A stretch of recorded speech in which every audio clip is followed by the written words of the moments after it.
When using a compass, there are two things you need to know: magnetic north and your azimuth, which is the direction you need to go to reach your goal.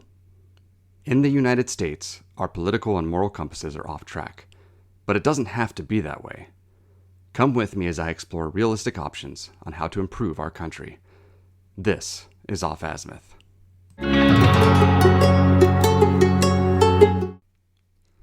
This episode begins with a disclaimer. This episode was written 10 days before its publication. There is no way to anticipate what will happen in the Iranian conflict between now and then.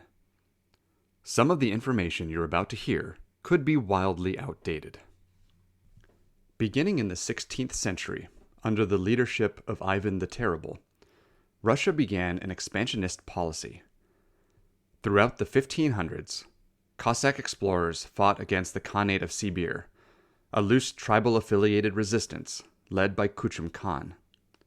When the Khan was defeated and the main resistance in the region dissolved, nothing remained that would effectively stop the Russian expansion through Siberia.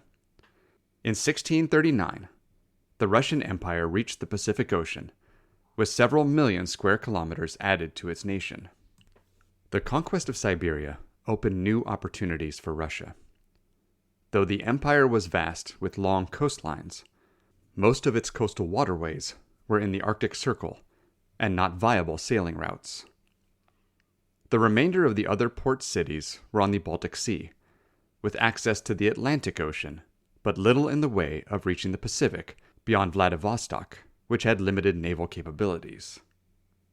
Following the First Sino-Japanese War in 1894 and 1895, Tsar Nicholas II saw an opportunity to establish Russia along the Pacific by occupying the Chinese port city of Port Arthur on the Yellow Sea between China and Korea. The Tsar used a thin excuse that British ships had been spotted nearby, and if Russia did not take Port Arthur, then it would fall into the hands of their political rival. Despite ceding Port Arthur to the Japanese with the Treaty of Shimonoseki, much of the territory claimed by Japan would be relinquished during the Triple Invasion, during which Russia, Germany, and France all sought to claim territory along the Chinese coast. China, already reeling from its loss to Japan, was quick to make concessions to the Russians, in essence leasing the city to the foreign invaders in 1898. Though Japan publicly relinquished its territorial claims, the country feared the growing Western presence. Japan intended to establish a sphere of influence in mainland Asia, something that became threatened as Russia built the Trans-Siberian Railroad and made inroads into the Korean Peninsula. In 1902, Japan sought diplomatic solutions to the Russian expansion, offering to recognize Russia's dominance in Manchuria as long as Russia ceded Korea to the Japanese. The Russians rejected the offer, setting up more direct conflict between the two nations. On 9 February 1904, the Imperial Japanese fleet attacked Port Arthur. Though the initial attack was inconclusive, with neither side genuinely established as the victor, it exposed a significant weakness in the Russian naval power. Port Arthur, the location of the main Russian Pacific Fleet and the dry dock for ship repairs, was vulnerable to a Japanese attack. As Japanese ground forces laid siege to Port Arthur, and the Japanese fleet laid mines in the water outside the bay, the Russians needed immediate reinforcements to free their Pacific Fleet. Enter the Baltic Fleet. At the command of Admiral Zinovy Rozdestvensky, nearly 100 ships were mustered for the arduous journey from the Baltic Sea, around the Horn of Africa, and into the Sea of Japan to relieve their beleaguered comrades. In October of 1904, the Baltic Fleet was amassed at Kronstadt. The warships looked imposing, and their crews professionally dressed, but both were a facade placed over a doomed fleet full of retrofitted maintenance and supply ships and crews of sailors who had little to no experience. With the conflict exclusively in the Pacific, there had been little emphasis placed on the training of the reserve Baltic fleet. The sailors' training was outdated. The reserve numbers were inadequate for the number of ships required, so peasant conscripts were added, with no time to properly train. A gunnery officer in the Baltic fleet best described the condition of the newly conscripted or reserve sailors. One half have to be taught everything because they know nothing. The other because they have forgotten everything. But if they do remember anything, then it is obsolete. The lack of competent crew and barely seaworthy vessels resulted in low morale long before the fleet ever left the Baltic Sea. The few professional sailors in the fleet understood that their ships were severely outmatched by the modernized Imperial Japanese fleet. A senior non-commissioned officer on board the Orel, one of the few official naval battleships in the fleet, put it succinctly. Russian leadership knew nothing about, or were unsympathetic towards, the mechanical and electrical devices which had completely transformed naval warfare, and which the Japanese, a far less conservative people than the Russians, had so heartily and intelligently adopted. The Orel was one of only 5 new battleships that were rushed to completion prior to the fleet's departure. With the design being rushed, they were disastrously modified during construction, resulting in them being top-heavy and prone to capsize. And it was in these 5 deeply flawed vessels that the Russian Navy and the unfortunate Admiral Rozdestvensky placed their hope for victory. As the ships of the Baltic Fleet set sail on 15 October 1904, beginning their 18,000-mile, 7-month journey towards the Pacific, they would take the official title of the 2nd Pacific Squadron, though they'd be known for a more apropos moniker, the Voyage of the Damned. Among these vessels was the most damned ship of all, a newly completed repair ship called the Kamchatka. As the fleet left the Baltic Sea, it was inundated with reports from Russian intelligence claiming that Japanese naval officers had been seen in the area. These Japanese officers were supposedly collaborating with the United Kingdom to create torpedo boats that could counter the 2nd Pacific Fleet. While the reports were completely unfounded, and the fleet never encountered an actual Japanese torpedo boat during its long journey, it caused paranoia among the inexperienced captains. Torpedo boats were notoriously hard to spot, since they needed little mass and could operate on ships as small as fishing trawlers. On the night of 22 October, just 7 days after setting sail, the captain of the Kamchatka mistook a passing Swedish ship as a torpedo boat and radioed that he was under attack. Admiral Rozdestvensky used spotlights to identify unlit boats in the water near the fleet. Fearing that these were Japanese torpedo boats, the lead ships opened fire. The small fleet of British fishing trawlers, since that's what the unlit ships actually were, had already cast their nets and were therefore unable to flee. 4 trawlers were damaged, with 1 sunk. 2 fishermen were killed, and 6 others wounded. In the ensuing chaos, the Russian ships began firing on one another. The cruisers Aurora and Dmitry Donskoy were bombarded by 7 battleships. Several ships signaled that they'd been struck by torpedoes, despite not taking any damage. One battleship, the Borodino, even claimed that they had been boarded by Japanese, causing the sailors to draw cutlasses to repel the invaders. Though more damage likely could have been done, the poor marksmanship of the untrained sailors saved the incident from becoming a larger international crisis. The Orel, pride of the Baltic Fleet, fired over 500 shells without hitting anything. After 10 minutes of gunfire, the signal was finally given to cease fire. The incident, called the Dodger Bank Incident, led to serious diplomatic tensions between Russia and the United Kingdom. The British newspaper The Times wrote a scathing article which read, It is almost inconceivable that any men calling themselves seamen, however frightened they may be, could spend 20 minutes bombarding a fleet of fishing boats without discovering the nature of their targets. Russia only avoided additional conflict with the United Kingdom by agreeing to pay £66,000 to the fishermen and families, which is the equivalent of $9.3 million in 2026. There are additional vignettes about the Kamchatka, though many have been embellished for comedic purposes.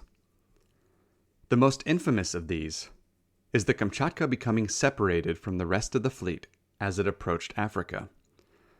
While separated, it once again spotted what it believed to be Japanese torpedo boats. It opened fire, firing nearly 300 shells and driving away the attackers. The Kamchatka would eventually rejoin the fleet and share its story, only to discover that the torpedo boats were German, Swedish, and French fishing boats. There would be many more questionable decisions on the part of the Second Pacific Fleet. In fear of running out of coal while sailing around Africa, each ship took on twice the amount of coal as planned. With nowhere to store this excess of coal, it sat in hallways and storage rooms, creating coal dust that coated the lungs of the sailors. When it rained, the coal dust became a tar-like substance that coated the ships. While moored in Madagascar, the refrigeration unit of one of the supply ships failed, resulting in 700 tons of meat going rotten and having to be discarded overboard, only for the tide to bring all the rotten meat back into the bay and surround the anchored fleet. After 7 long months at sea, enduring friendly fire, disease, sickness from coal dust, fatigue, and hunger, the Second Pacific Fleet finally arrived in the Sea of Japan. There they met the Japanese fleet at the Battle of Tsushima and were promptly destroyed. As entertaining as the story of the Second Pacific Fleet is, I'm sure you're asking the pertinent question: why did I just spend 12 minutes telling you this anecdote? The answer is that when the Kamchatka rejoined the fleet and claimed to have driven off Japanese torpedo boats, Admiral Rozdestvensky was faced with a difficult choice. He could believe the captain of the Kamchatka and put the fleet on high alert, but he didn't have trust in his captain. As a leader, he needed to know that his subordinates would provide him with authentic and timely reports. But the past few months had proven the opposite. The United States found itself in a similar situation as the Admiral in the early 1970s, though the lack of trust was in the President. In the late 1960s and early 1970s, the United States was embroiled in the Vietnam War. President Nixon had campaigned on the platform that he would reduce the conflict and withdraw U.S. service members from what had become a wildly unpopular war. Despite his promises, from March 1969 to May 1970, he conducted a secretive military bombardment of Cambodia called Operation Menu. The intent of the operation was to target North Vietnamese supply routes in Cambodia and ultimately disrupt the Ho Chi Minh Trail. Nixon understood that both the public and Congress would not have a positive outlook on his expansion of the war efforts, especially when attacking an additional sovereign nation. In that regard, Nixon was correct. When the operation was revealed in a 1970 New York Times article, it led to widespread protests and the increased scrutiny from Congress.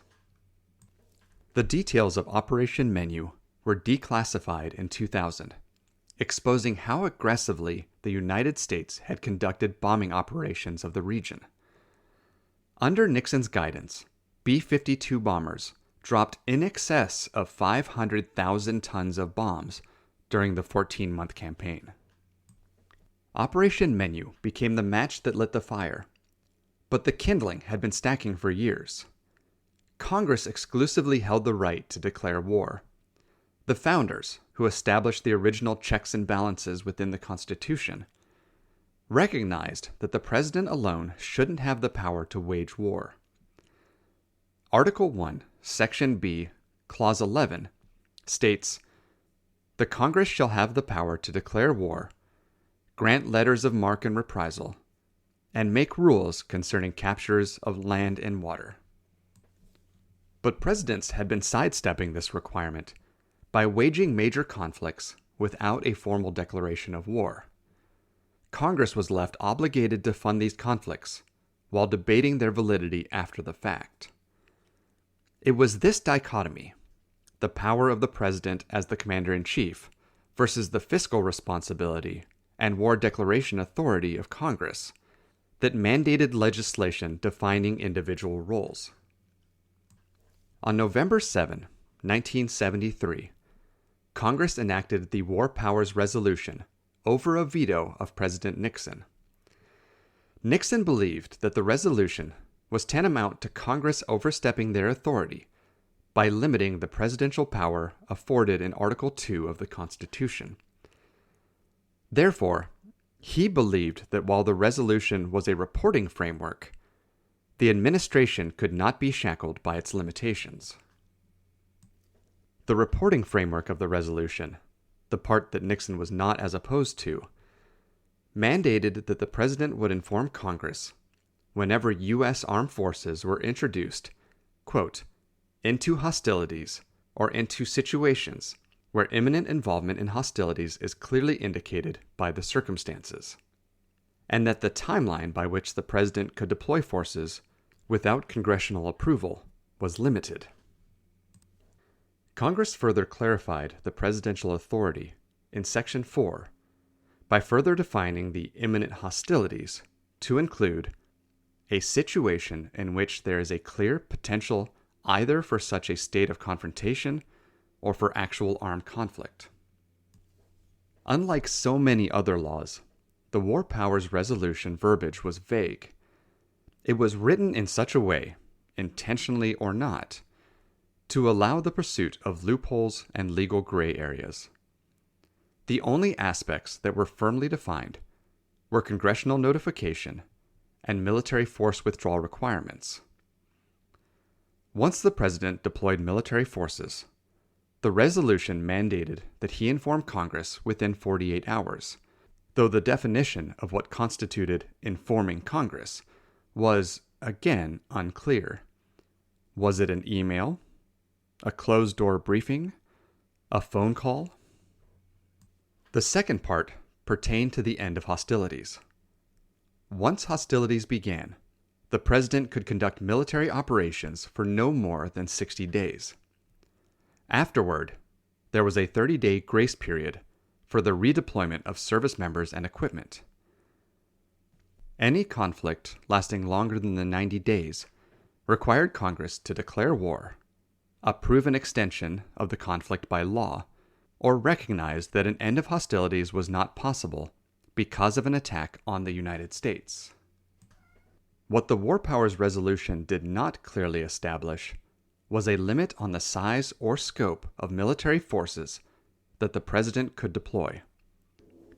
In theory, he could order all 1.3 million active duty service members to deploy, so long as he was prepared to redeploy them after the 60-day mark. With such vague language, and without the support of President Nixon, or really any president since, the War Powers Resolution has resulted in persistent conflict between the two branches of government.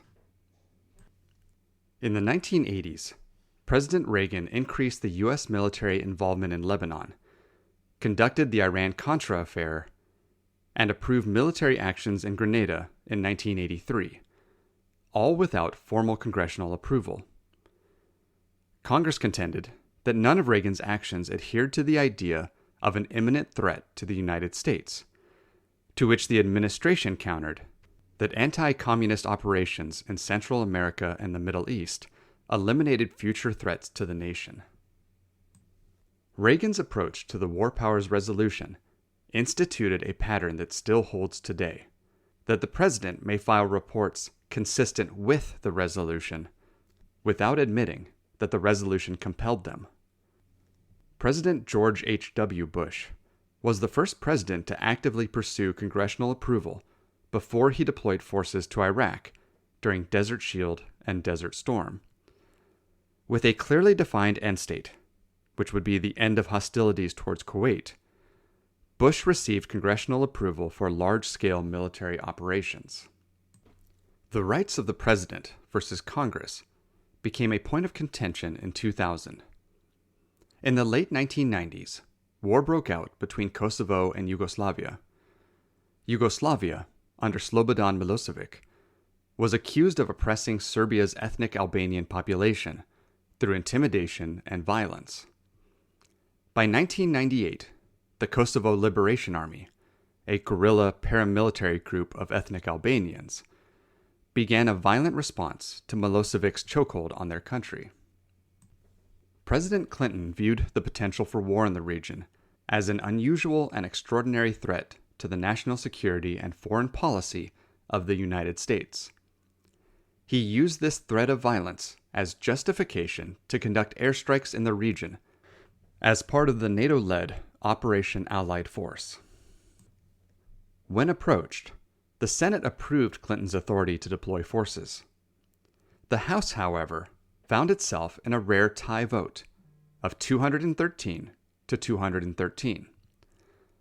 Unable to come to a decision on Clinton's air and missile strikes, the administration's authority instead fell under the War Powers Resolution. When the 60-day mark came and went, and Clinton continued conducting airstrikes, 26 members of Congress, led by Representative Tom Campbell of California, filed a lawsuit demanding that the administration receive immediate congressional approval before continuing any military operations in the area. Clinton refused, citing that while the airstrikes continued nearly 2 weeks after the 60-day threshold, all U.S. forces were withdrawn by the 90-day mark. Therefore, he had adhered to the spirit, if not the letter, of the resolution. The federal court sided with the Clinton administration, highlighting that Congress had approved funding for the operation and failed to pass legislation demanding a cessation of hostilities. The loss of the court case was one of the first legal blows to the War Powers Resolution. It demonstrated that approving funding for a military operation, while not the same as explicit approval, served as implicit support and therefore overrode the War Powers Resolution. Issues continued to arise in 2011 when the Obama administration argued that their operations in Libya, while militarily significant, did not rise to the level of hostilities. By stating that there were no hostilities, the administration was not required to notify Congress, nor did the 60-day clock apply. Legal dissenters pointed out that without a clear definition of what did or did not constitute hostilities, the president was free to conduct military campaigns as desired, so long as they described the campaign as limited operations. The weaknesses inherent in the resolution were further exposed during President Trump's first term. In January of 2020, President Trump approved a drone strike near Baghdad International Airport that killed an Iranian Major General, Qasem Soleimani. Soleimani was the commander of one of the 5 branches of Iran's Islamic Revolutionary Guard Corps, which had been designated a terrorist organization by the United States. U.S. officials justified the strike by claiming it was necessary to stop an imminent attack, though later clarified that the strike was in response to an escalating series of attacks to protect United States personnel, to include a 2019 attack on the U.S. Embassy in Iraq by Shia militiamen, and to deter Iran from conducting or supporting further attacks. As tensions escalated following the strike, the United States hastily deployed 3,500 soldiers of the 82nd Airborne Division. Congress viewed the growing military deployment in the region as an unnecessary escalation. In March of 2020, the Senate approved a war powers resolution aimed at limiting Trump's ability to wage war against Iran. The House had previously passed a bill that would block further offensive operations against Iran, which passed by a 228 to 175 vote. When the bill reached Trump's desk, however, he simply vetoed the resolution, claiming that the threat of escalations between the United States and Iran never materialized in a way that would have justified limiting the presidential authority. And that is where the next weakness in the War Powers Resolution was revealed. A limit on the president's power is ineffective if he can veto the effort when it arrives at the White House. Without a supermajority in Congress, meaning that there are at least 2/3 of Congress willing to override the presidential veto, then the effort in passing the law is merely pomp and circumstance. In essence, Congress went on record opposing the administration's actions without any real resolution. Though the intent of the resolution in 1973 was to codify relationships and responsibilities between the president and Congress, all it truly accomplished was muddying the waters further. My interpretation of the original law was threefold. First, it was intended to provide transparency to military operations worldwide, so that the president doesn't involve U.S. service members in unnecessary conflict. Secondly, it was to involve Congress in the planning process for prolonged military conflict, since Congress is ultimately responsible for funding military operations. Finally, it was to help the administration properly define victory conditions. The first point, the transparency aspect, came to the forefront beginning in 2025. Tensions rose between the United States, Mexico, and Central and South American countries over the influx of fentanyl into our country.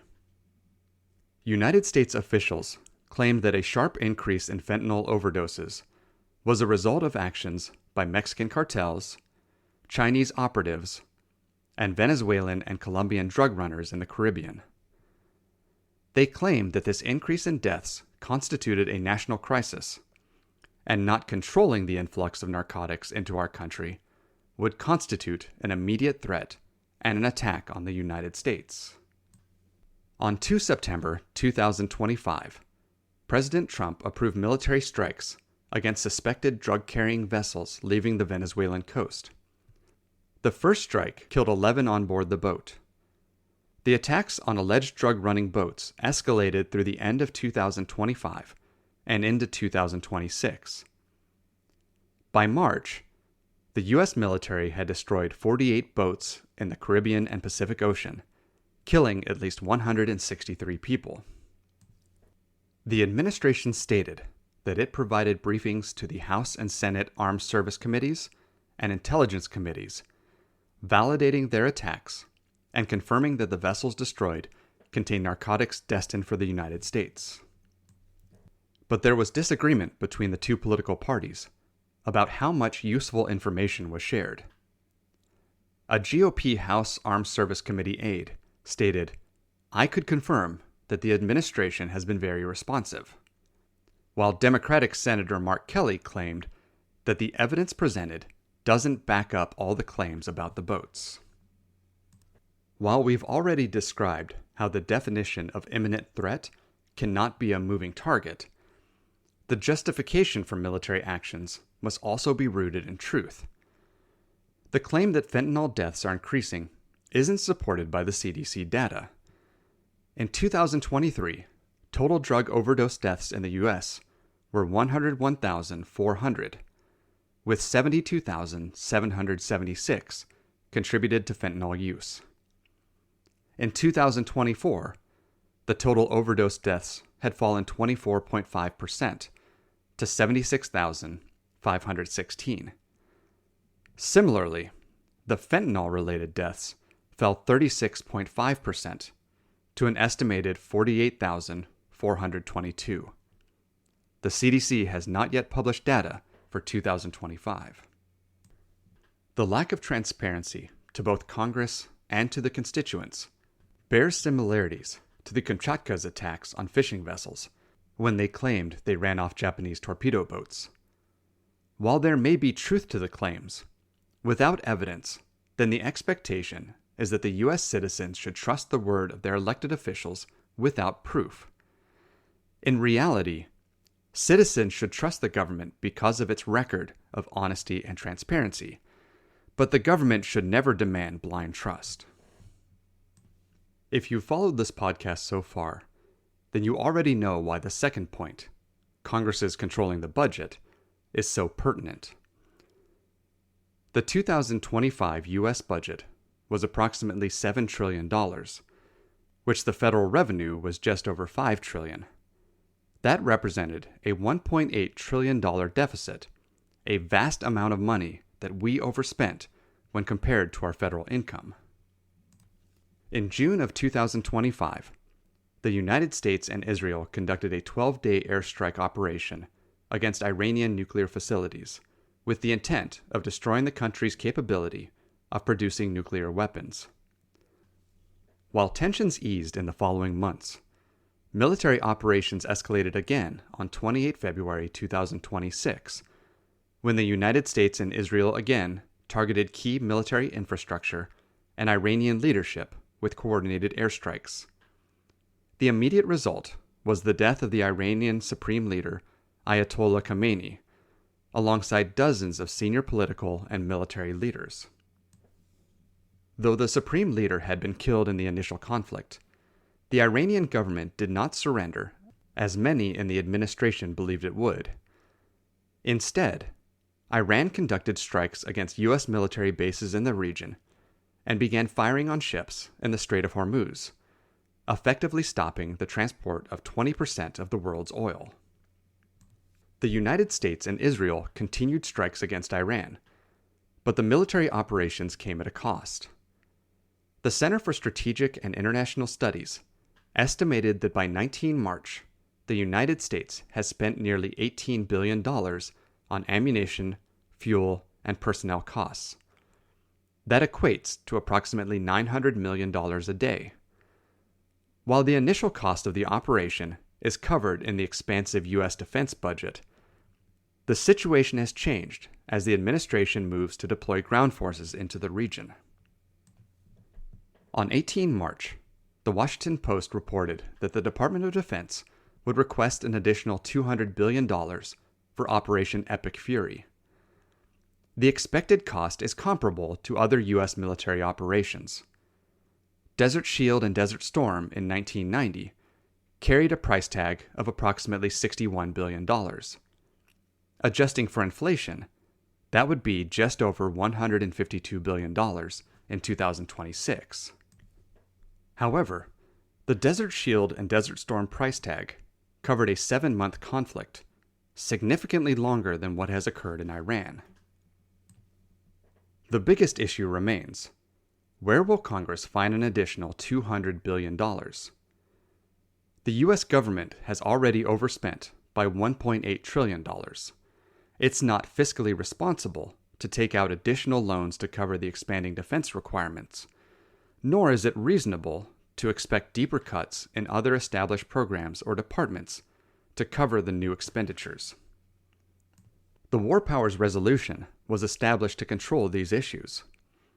Since Congress alone controls federal funding, it falls on their shoulders to determine whether a country can financially support additional unscheduled military operations.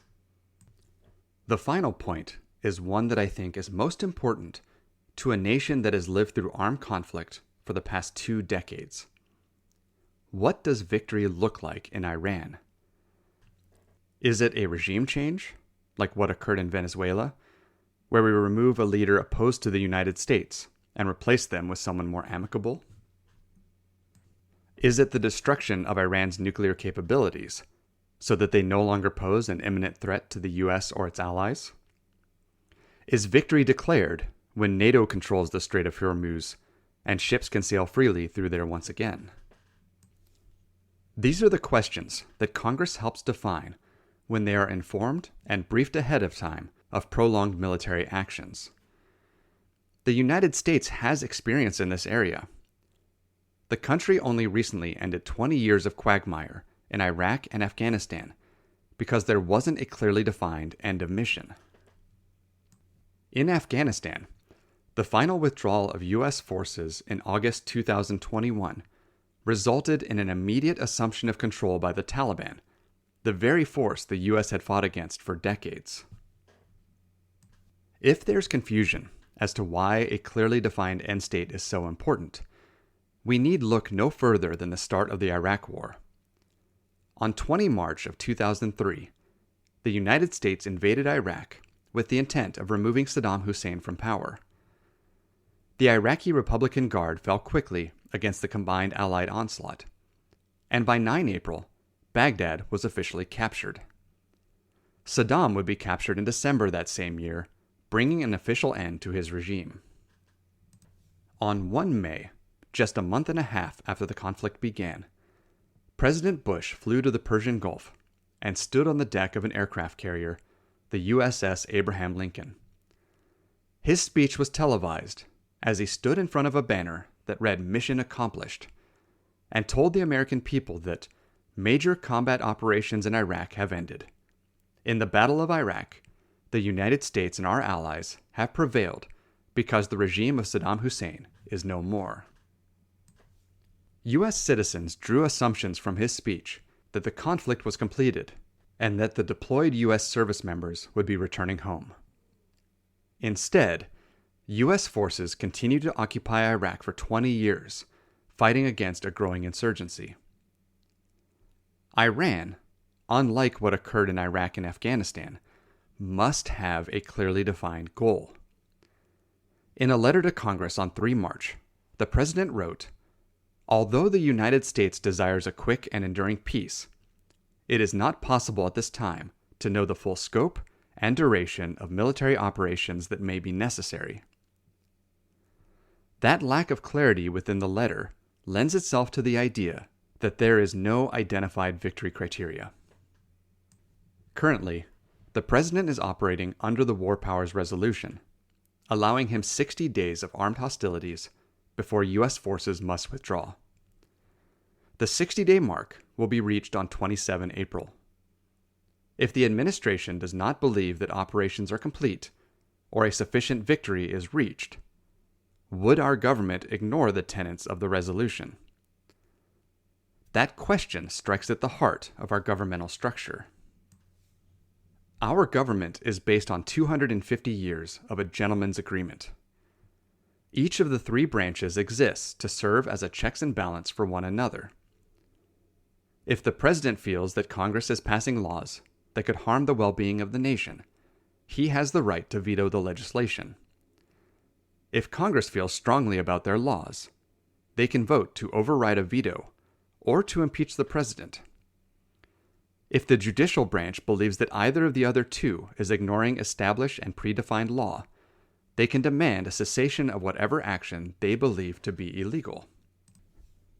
When checks and balances work, then the party at fault acknowledges and complies. But what happens when one of the branches simply says no? There are no true ramifications if one of the branches chooses to ignore the demands of another. If Congress can't reach a 2/3 majority, then reprimands and impeachments against the President are toothless.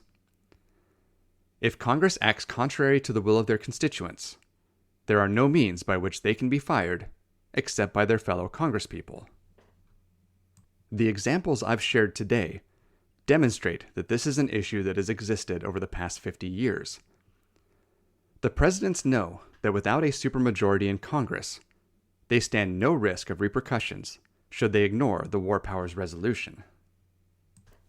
We are starting to realize that the foundation of our government is as thin and fragile as the paper on which the Constitution was written.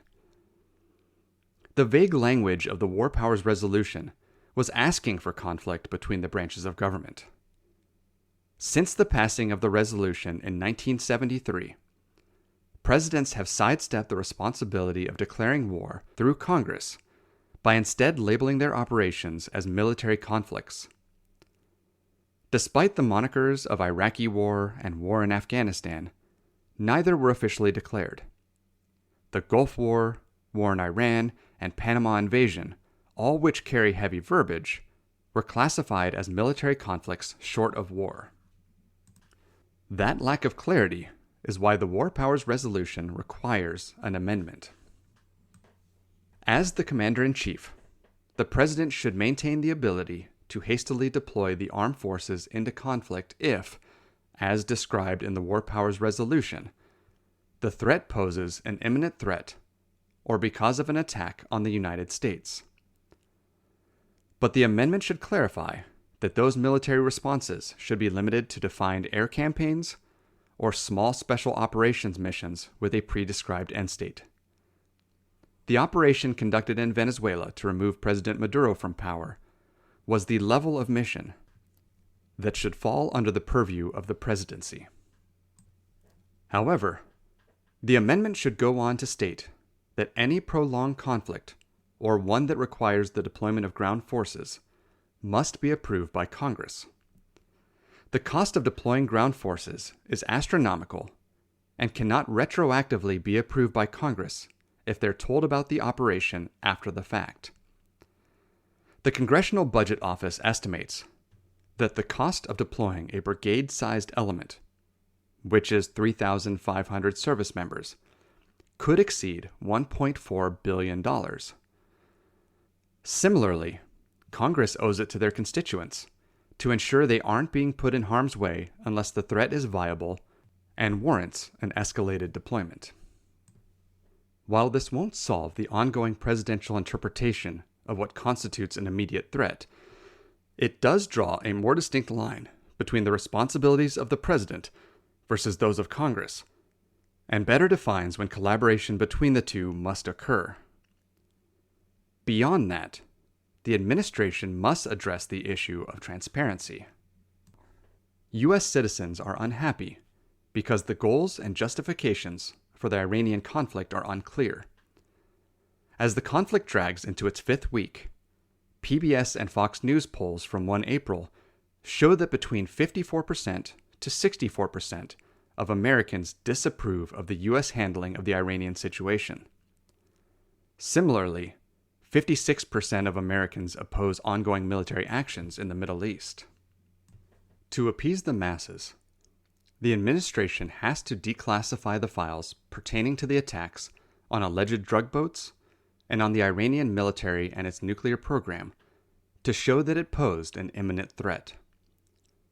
Following the initial strike on drug boats on 2 September, President Trump stated that the strikes occurred while the terrorists were at sea in international waters, transporting illegal narcotics heading for the United States. On 3 March, after the initial airstrikes in Iran, the White House explained that the justification for the initial strikes were because the U.S. had received indications that the country was planning to launch missile attacks against U.S. bases and that Iran was building missiles that could soon reach the American homeland. If that is the case, then any intelligence briefings demonstrating or supporting that position would only strengthen the approval rating of U.S. citizens. For the attacks on alleged drug boats, the administration has shared the date, location, boat type, and number of personnel on board. They have shared all the information, except the intelligence reports demonstrating that they were, in fact, carrying narcotics destined for the United States. By presenting evidence supporting the administration's claims, it shows that the administration is not requiring blind loyalty in its actions. Furthermore, it begins to build that pattern of trustworthiness and transparency that can only create trust among the population.